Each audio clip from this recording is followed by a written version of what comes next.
Are there any additional amendments or further discussion? Yep, Mr. Chairman, I would now call up Markey Amendment number 6. The amendment is called up. You may proceed. Thank you, Mr. Chairman.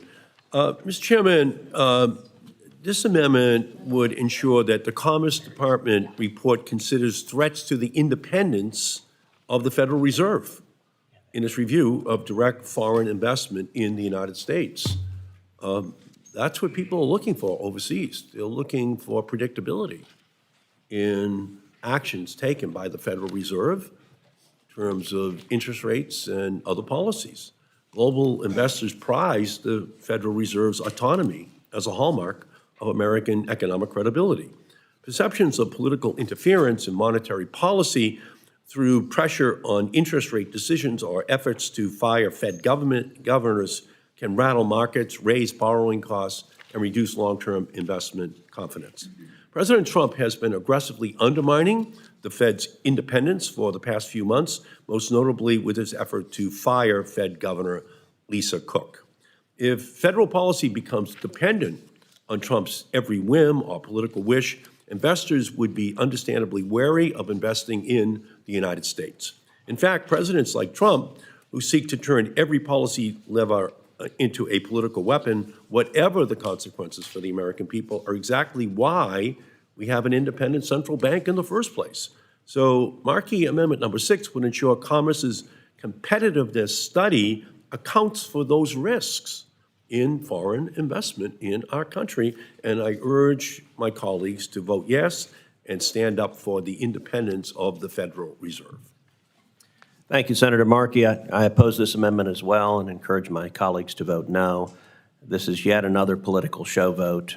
In this particular instance, it is intended to criticize President Trump and the Trump administration for the policies concerning the Federal Reserve.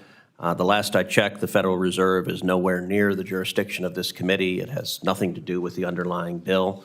And that is a topic that is perfectly appropriate for floor speeches on the Senate floor, but does not belong in this bill, so I urge a no vote. Mr. Chairman? Senator Lummis. I too oppose this amendment.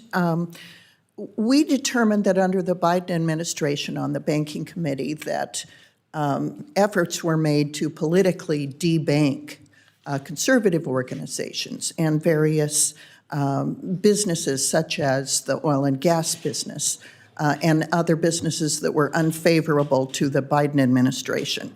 And in fact, some were debanked.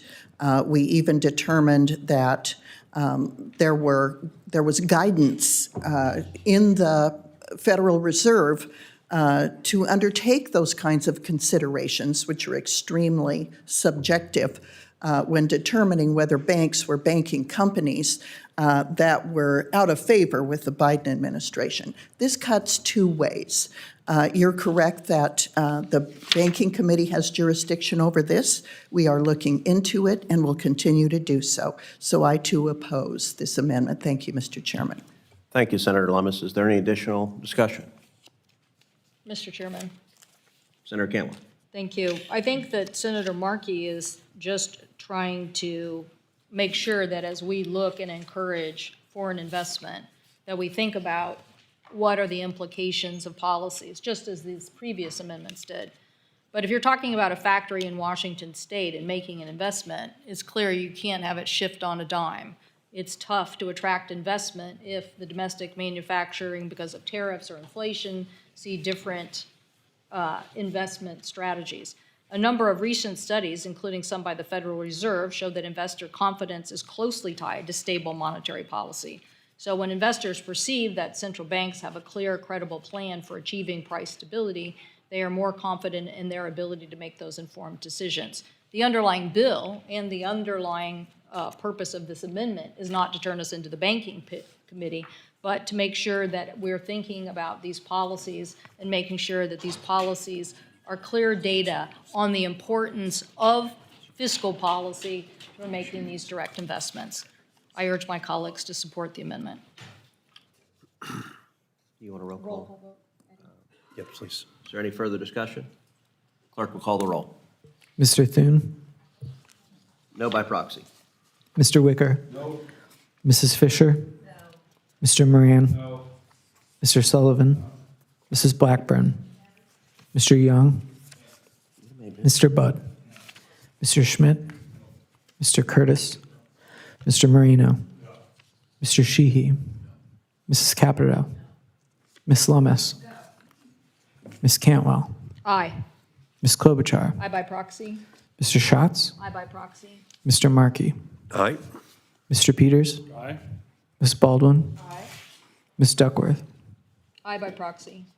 Ms. Rosen, Mr. Lujan, Mr. Hickenlooper, Mr. Fetterman, Aye by proxy. Mr. Kim, Ms. Blunt Rochester, Aye by proxy.